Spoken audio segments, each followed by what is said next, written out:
Allahumma salli wa sallim wa barik ala sayyidina Muhammadin wa ala alihi walhamdulillahi rabbil alamin. Bapak yang dirahmati Allah, kita sering bercanda dengan matematika sedekah, bahwa sedekah bisa begini, bisa begitu. Some people kemudian merasakan berkahnya, tapi juga sebagian kita yang lain bertanya, kok tidak terjadi kepada diri saya? Ada orang-orang yang seperti satu malam jadi, ada orang-orang yang sampai 2 tahun nggak jadi-jadi. Ada apa itu permasalahan itu terjadi? Kenapa kok di sebagian yang lain mukjizat itu seakan-akan betul-betul memang nyata, tapi bagi sebagian yang lain kelihatannya tidak pernah akan terjadi mukjizat? Nah, kita belajar, barangkali ternyata itu ada 1 dari 10 dosa besar yang menghalangi barokah dari amal kita itu keluar dalam bentuk dunia kita yang kita inginkan. Atau jangan-jangan bukan cuma 1, tapi 10 seperti yang kita kemarin sebut. Tapi yang nomor 4 kita lewatin. Bapak yang dirahmati Allah. Baik, kita langsung masuk yang ke-4 yang kita tinggalin. Kemarin kita tidak tanya kepada si bapak yang dia tidak kunjung dapat pekerjaan selama 7 tahun. Ketika ditanya apakah tidak mencari pekerjaan, dia menjawab mencari. Tapi ya itu nggak pernah dapat. Ketika ditanya usahanya bagaimana, emang nggak usaha? Lalu dia jawab, usaha sih usaha, tapi setiap usaha jadinya utang. Karena 10 pertanyaan udah saya tanya, minus yang nomor 4. Lalu dia menggelengkan kepala semua, syirik tidak. Dihajar ke sholat, dia malah jawab jadi muazin. Kita kan repot nih, kita hajar sholat nih, sholatnya kali nggak beres. Dia bilang saya jadi muazin, lah berarti udah beres sholatnya. Doraka sama orang tua, ternyata orang tua udah meninggal. Yang laki udah meninggal, yang perempuan udah meninggal dari kecil. Dihajar lagi rezeki haram, dia bilang dia nggak doyan duit haram. Dihajar judi, nggak bisa main judi. Dihajar minum, dia katanya bukan peminum. Mutusin silaturahim, dia kata sama saudara masih cakep.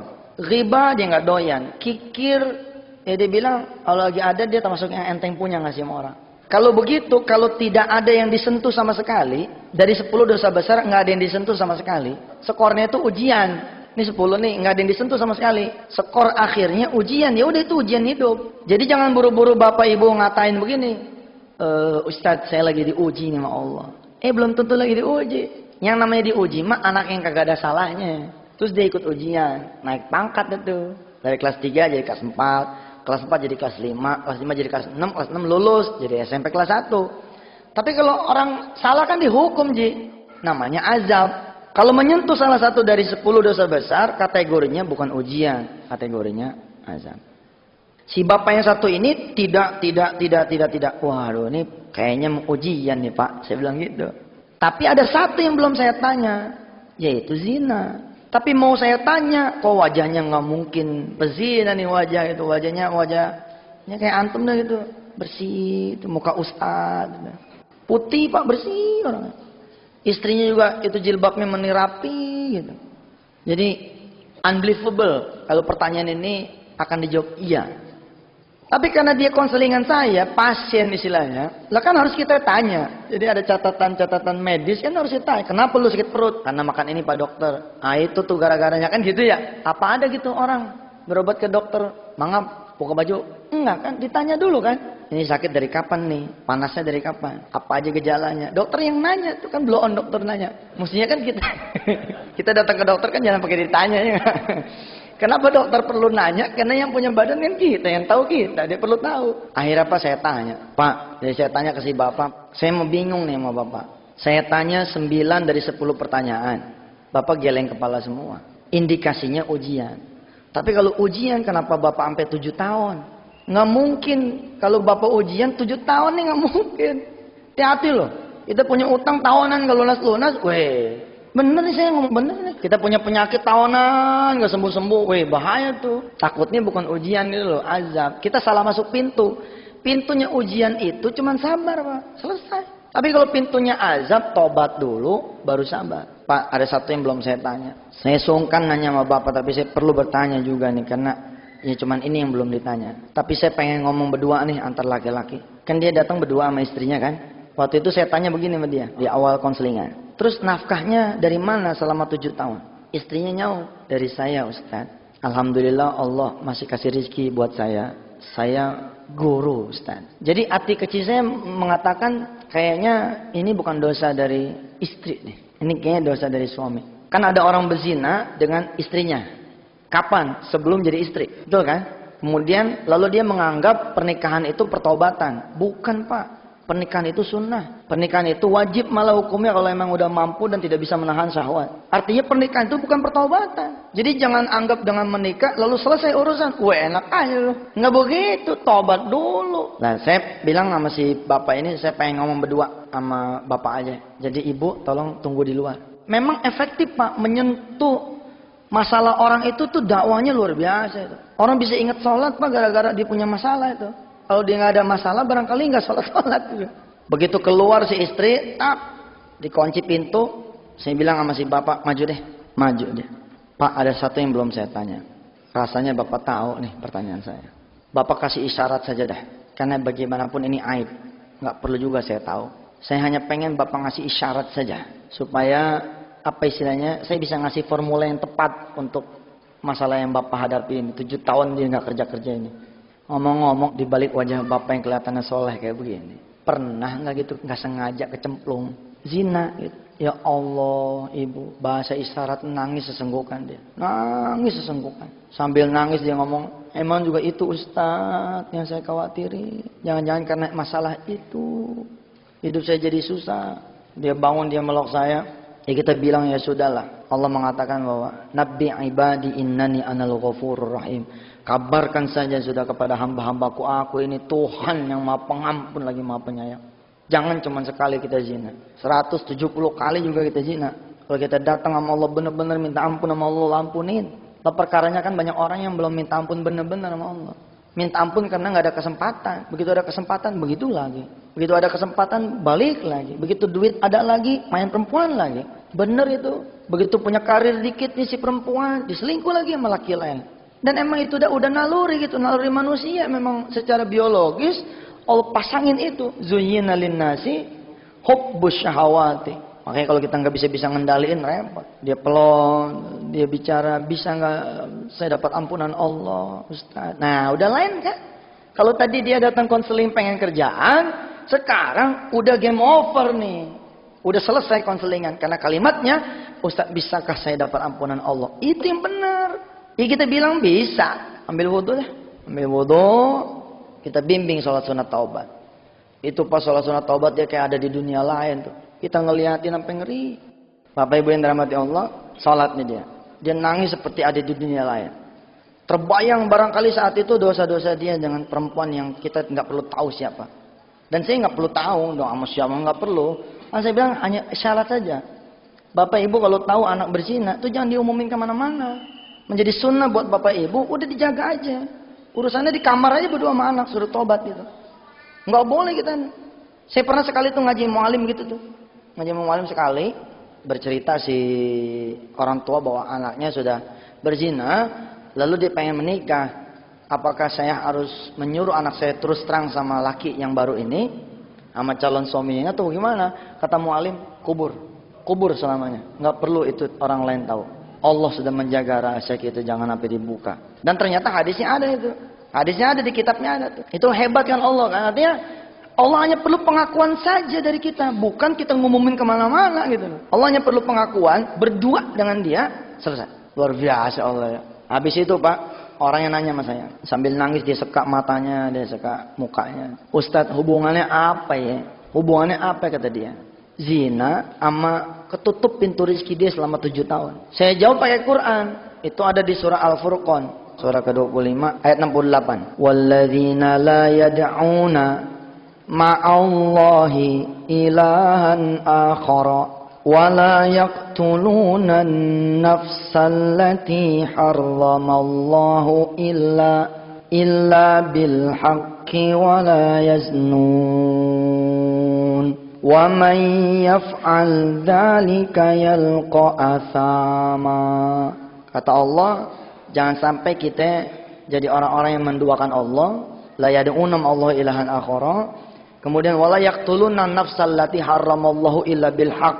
Jangan kita membunuh tanpa asbab. Sebagian mufassir menerjemahkan la yaqtuluna an-nafsa ini jangan aborsi gitu kira-kira gitu.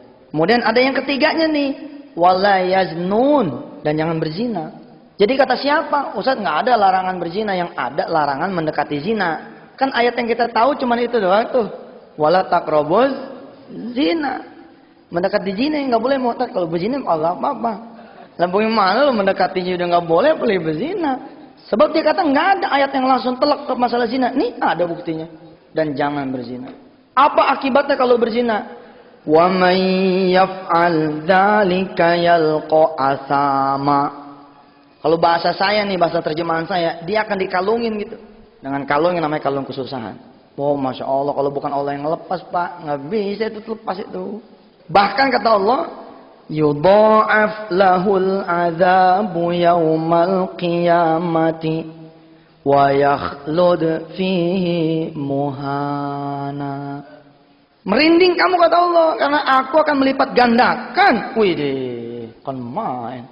Akan dilipat gandakan. Apanya yang dilipat gandakan? Siksaannya. Lah Pak emang nggak punya kerjaan, nggak kesiksa tuh batin? Lah kesiksa Pak. Sama mertua kita serba salah. Lah saya ngalamin tuh. Lama saya juga, sampai sekian bulan itu. Kita nggak pergi salah. Ngalamin Pak, siksaan tuh ngalamin. Nah yang begitu itu kata Allah, yudha'af lahul adabu yaumal qiyamah. Wa yakhlud fihi muhana. Aku akan lipat gandakan nanti di hari akhir nanti kata Allah. Bahkan kata Allah, wa yakhlud fihi muhana. Aku akan hinakan sehina-hinanya. Masya Allah. Makin nangis nih orang. Jadi Bapak Ibu dirahmati Allah, kembali ke pembahasan kita tentang zina. Dia nanya, apa hubungannya zina dengan sempitnya rezeki? Itu jawabannya tadi satu itu. Yang kedua, ya, ada qaul. Bunyinya begini, an-nikahu miftahur rizki. Nikah itu kuncinya rezeki, Pak. Artinya, saya suka bercanda.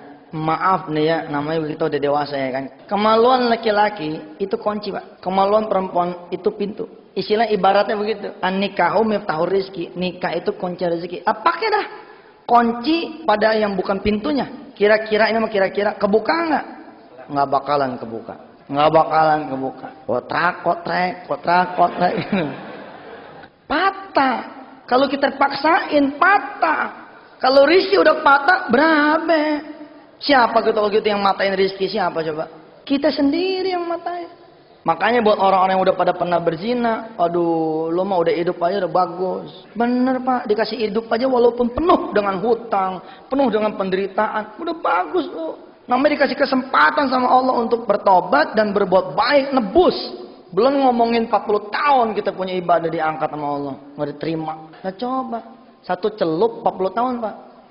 Lah orang namanya berzina satu malam tuh bisa 2-3 ronda. Kalau berzina memang kekuatan setan Pak. Kalau kita udah jadi laki bini, kadang-kadang nggak datang tuh setan.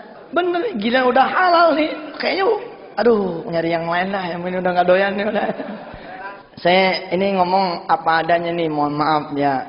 Ya emang kajian kita kajian tentang zina kan. Lah kalau satu malam 2-3 kali, berarti sudah 80 atau 120 tahun. Sedangkan umur kita berapa? Masya Allah. Nangis lagi ini orang. Terus tadi ayatnya udah kita bacain tadi. Surat Toha. Wa man a'radu an dzikri fa inna lahu ma'isyatan dhanka. Dibikin sempit Allah. Shit, ini sempit. Hidupnya sempit. Wa nasuruhu yaumal qiyamati a'ma. Udah nangis enggak keruan. Tapi saya bilang sama dia, Pak, Bapak mah untung saya bilang. Alhamdulillah, Allah cuma ngambil pekerjaannya Bapak. Rizki kan banyak Pak, betul nggak? Pekerjaan rizki, anak rizki nggak? Rizki. Sekarang Bapak Ibu jadi tahu. Apa pasal ada orang yang berumah tangga nggak punya anak? Jangan-jangan bisa jadi karena dia sudah berzina. Allah nih sebagai ongkos perbuatan maksiatnya itu, Allah angkat dia anak. Artinya seumur-umur dia nggak akan punya anak. An-nikahu miftahur rizki. Nikah itu kuncinya rezeki. Rizki kita sepakati apa saja yang merupakan kebaikan itu rizki. Maka anak pun kita sepakat merupakan rizki. Jadi kalau ada sepasang suami istri yang mendahului pernikahan dengan berzina dulu, lalu kemudian Allah takdirkan dia nggak punya anak, lu jangan nangis. Jangan nangis. Emang begitu udah. Ustadz kejem banget ya. Nanti ada yang rahmatnya. Artinya kan Allah Maha Pengampun. Kejar dulu tuh ampunan Allah, baru peluang punya anak dia terbuka. Gawat lupa kalau ditarik masalah anak tuh Pak. Waduh, nyari kemana coba?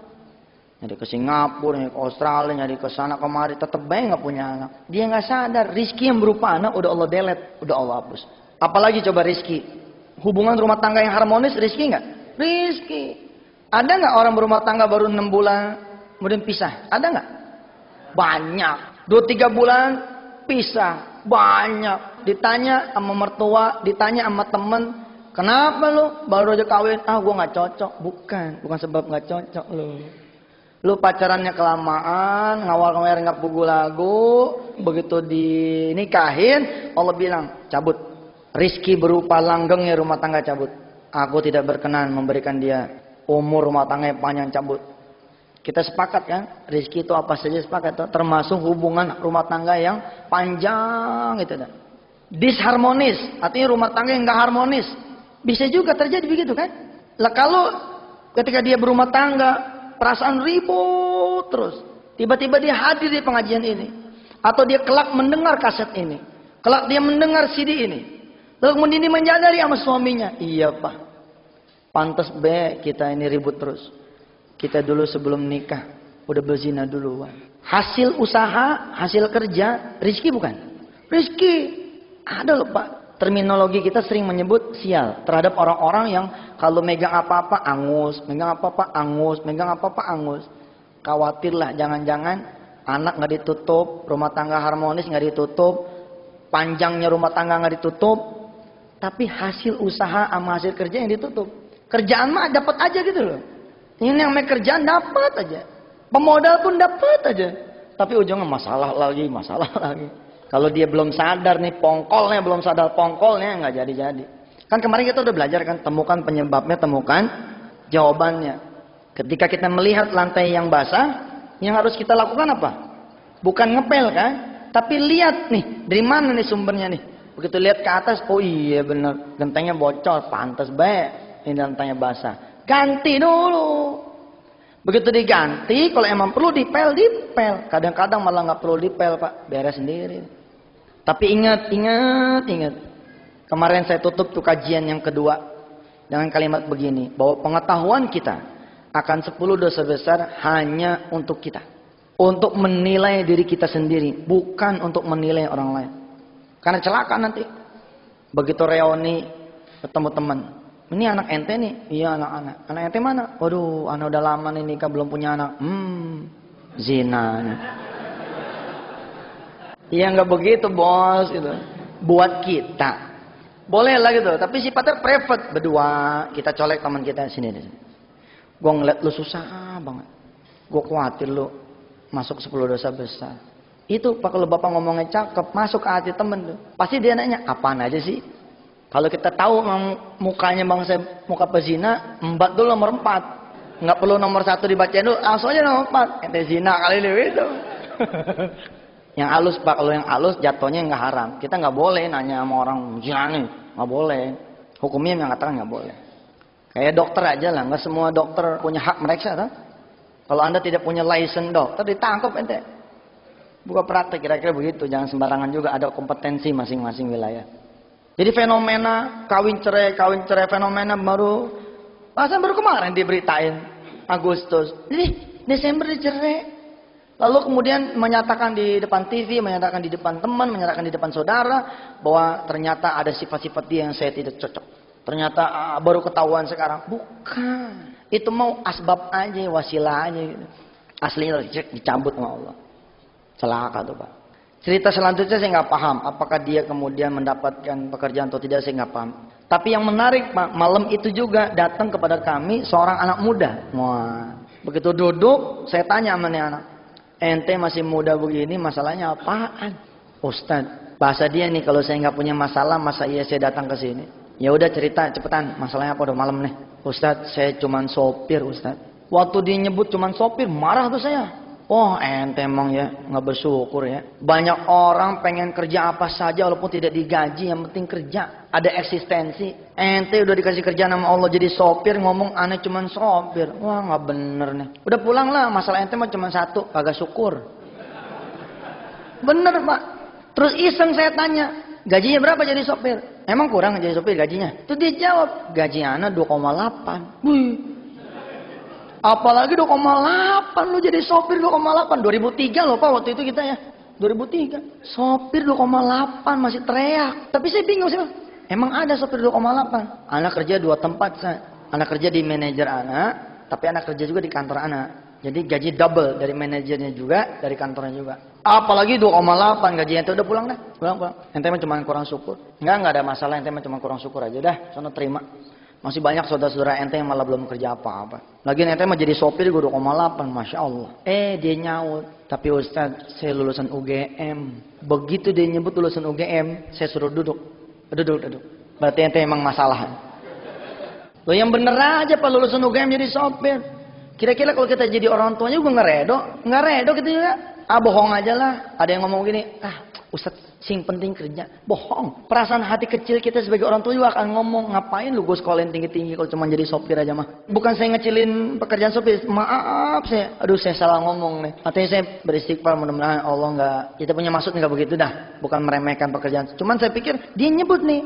Yang menarik kita belajar disebut ujian kapan? Kalau masanya tidak terlalu lama. Namanya orang SD 6 tahun, ujiannya berapa hari? 6 hari. SMP 3 tahun, ujiannya berapa hari? 3 hari.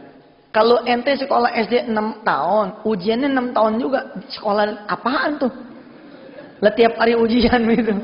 Walaupun sih kalimat Allah mengatakan Tabarakalladzi biyadihil mulku wa huwa ala kulli syai'in qadir alladzi khalaqal mauta wal hayata, gitu kan, liyabluwakum ayyukum ahsanu amala.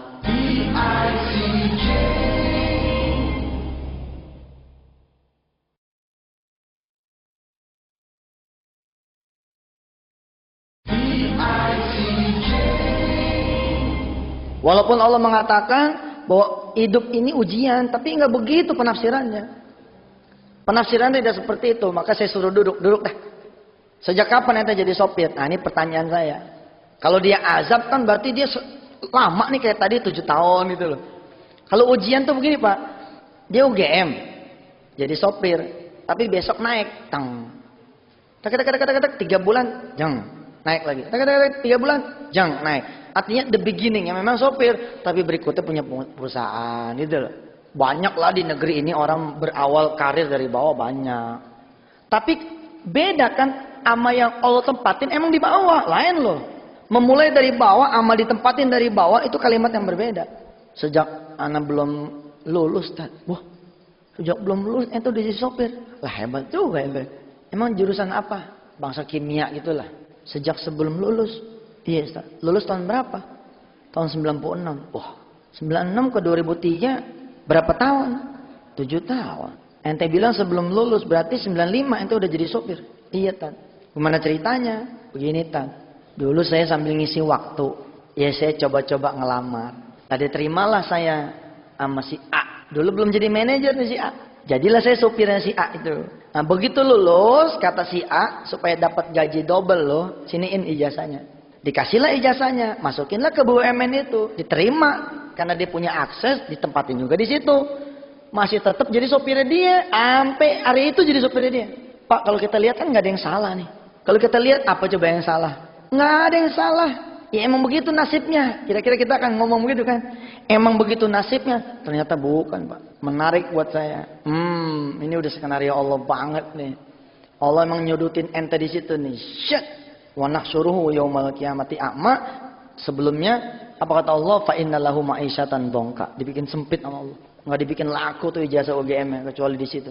Karena yang datang anak muda, lah itu yang saya bilang tadi. Nomor 4 aja langsung kita tanya. Nih, baca. Nomor 4 nih ada tulisan apaan tuh? Maksud saya pengen ngomong begini, jangan-jangan ente zina nih gitu. Di luar dugaan saya, ini anak ngomong begini, pantang set anak zina. Wah, bukan zina. Apaan nih? Ya karena bukan zina kita teliti lagi kan Zat, dari 1. Kita teliti lagi dari 1. Syirik, ninggalin sholat, durhaka orang tua. Yang hebat Pak dari ini anak muda, 10-10-nya digelengin kepala semua sama dia. Nggak mungkin saya bilang, nggak mungkin ente nggak kena salah satu, nggak mungkin. Pasti ente nggak jujur nih, jujur Zat. Aneh enggak bener. Aneh orang tua rapi, sama rezeki haram ya, anak pikirnya udah punya penghasilan 2,8. Anak mah cuman gini, kata dia. Kenapa hidup anakku cuma jadi supir? Anak nangis, kadang-kadang kata dia ini, anak pengen ngebahagiain orang tua dengan pekerjaan yang membuat dia menjadi terhormat gitu loh. Namanya anak lulusan UGM makan, kalau tanya sama saudara-saudaranya, anak lo kerja di mana? Anak saya jadi sopir. Tapi begitu ditanya, bagian apa? Sopir. Orang tua mana apa yang bangga? Ya 1000 kali sih ada orang tua yang nggak apa-apa, penting kerja.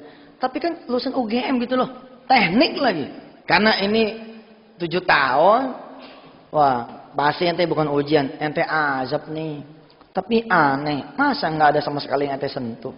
Kecuali ente bohong, enggak bohong. Lah, kemudian saya ingat teori tentang kunci patah tuh. Oh iya nih, gitu sate dulu ya. Gini, sini. Ini deket, kuncinya sih emang gak patah, tapi barangkali grepek, somplak. Kita punya motor Yamaha, Pak. Adik kita motornya Honda. Karena kita buru-buru, main sabet aja nih kunci. Masukin nih. Kan nggak masuk tuh, tapi kita paksain. Dua-duanya dol, Pak. Lah lubangnya dol, kuncinya juga dol. Rusak di grepek, namanya gue grepek, patah sih enggak, tapi grepek. Keburu sadar, oh iya ini bukan kuncinya nih. Keburu sadar, paham tuh kalimat saya? Ada orang-orang yang sadar, begitu sadar, ya dia tuker lagi. Pakai kunci aslinya, masih jalan Pak. Tapi udah terlanjur tuh kunci aslinya grepek. Lubang kunci dia punya motor grepek. Kira-kira begitu Pak. Paham ya? Dia nunduk. Ya. Dengan bahasa isyarat dia nunduk, paham saya. Oh iya kena nih dia. Maksudnya apa? Berzina sih kagak. Tapi mendekati zina, kenapa saya hajar ke situ? Saya khawatir nih. Oh iya nih. Saya tanya udah kejar. Ente zina sih enggak. Tapi kalau mendekati zina gimana? Ya, dia tegakin kepalanya terus dia jawab. Iya Ustadz, kalau mendekati zina sih. Iya benar. Terus saya bilang, kenapa lu nggak bilang dari tadi? Apa jawaban dia? Lah Ustadz kan nanyanya zina. Lah zina mesti enggak, pantangan kita. Lah ada Pak anak muda pantangan tuh. Pokoknya kalau udah urusan yang satu itu pantang, tapi serempet-serempetannya nggak mantang. Bahaya itu, bahaya. Ini silokannya begini Pak, siloka. Bapak punya mobil dan punya tagihan 30 bon. Masukin perempuan di mobil Bapak. Nggak ngapa-ngapain, tapi cuman ada ser gitu. Nggak ngapa-ngapain, tapi ada nih ser gitu. Pak, bon Bapak hilang nih 5. Bapak cuman bisa nagih 25. Minggu besok naikin lagi nih perempuan yang sama, megang. Lebih dari ser, megang 10 bon hilang. Minggu besoknya lagi berani ngerangkul 15 bon hilang. Berani nyium 15 bon hilang. Minggu besoknya lagi berani ngamar, tapi belum buka baju, ngamar doang 20 bon hilang. Minggu besoknya lagi naik nih meningkat, ya kan tambah jago. Buka baju, telanjang dua-duanya. Tapi tidak terjadi persetubuhan, 25 bon hilang. Tinggal 5 ya. Begitu dia berzina Pak, tokonya hilang. Paham tuh? Perbuatan dosa ditumpuk demi ditumpuk, ya gede juga. Dia cerita saban malam minggu dia keluar sama si A, minggu besok keluar sama si B, minggu besok keluar sama si C. Ya habis rezeki dia. Anda ini logika nih, andai dia berzina saat itu, jangan kan naik itu loh karirnya. Sopir juga kagak tuh, bener itu. Untung dia masih selamat tuh yang saat itu masih kejaga, masih jadi sopir dia. Alhamdulillah ini. Hati-hati, apalagi di sini masih banyak anak muda, ada adik-adik saya juga. Perhatian. Kalau sampai lu pada hidup susah, mah bohong dah. Kalau hidup mah bener mah juga nggak bakalan susah. Alah Ustadz so tahu, saya kan ngalamin. Ana nih yang ngalamin sendiri kata orang-orang yang saya kasih tahu. Kan kalimat orang tua kita tuh, kalau hidup bener mah masih lu susah sih. Itu kan tanda kenapa hidup kita susah, tandanya nggak bener gitu aja udah. Selesai itu Pak. Alhamdulillah beres. Ya ayyatuhan nafsul mutmainnah. Irji'i ila rabbiki radiyatan mardiyah fadkhuli fi ibadi wadkhuli jannati. Tinggal Bapak Ibu mikir dah pribadi-pribadi masing-masing. Kalau perlu jangan tunggu nanti pulang ke rumah. Ya, belum tentu lo hidup. Kalau emang dirasa dari 10 dosa besar ada yang dilanggar, ya udah tungguin maghrib. Udah mojok aja sana. Tapi jangan diincer Pak. Oh dia mojok, oh dia kena nih katanya. Salah lagi aja. Jadi nggak ada yang mau mojok nanti di tengah. Gitu. Tungguin maghrib. Begitu maghrib, Bapak sholat berjamaah. Dari sekarang sampai ke maghrib istighfar, yang banyak istighfar. Begitu masuk maghrib, ya, bainal adzan wal iqomah, di antara azan dan iqomah itu ada waktu mustajab. Jangan minta yang lain kecuali Bapak Ibu minta ampun sama Allah. Ngurung masak. Jangan kita pelaku Pak, jangan kita pelaku. Kita hidup di dalam rumah kita, ada orang yang punya pelaku 10 dosa besar, itu hancur tuh rumah. Saya ngajari kayak orang jahat ya, tapi itu terjadi loh Pak. Bapak jabatan tangan nih, tanda tangan nih. MOU, surat perjanjian kerjasama. Kita dimodalin sama si A. Nggak taunya usaha kita berantakan, kita bingung. Semuanya kayaknya bener. Tapi ternyata yang modalin kita nih ahli zina Pak. Itu bisa lewat loh usaha kita. Beneran nggak ngomong nih, nggak ngomong bohong. Bapak tahu nggak kenapa bisnis warnet hancur? Bukan hancur di Indonesia. Boleh teliti Pak, boleh teliti. Saya sih ngomong kejagoan memang. Terlalu jauh saya ngomong. Tapi di mana ada warnet yang tidak dipakai untuk mengakses yang porno-porno? Di mana ada warnet? Hah? Di Indonesia ini. Wala di Jakarta, wala di kampung gitu. Yang tidak dipakai buat akses. Memang begitu kan? Bukan soal sekarang bisnis warnet. Bukan, karena dipakai yang begitu. Menjelang maghrib, kita istighfar terus. Nggak perlu saya pandu, udah begitu dah.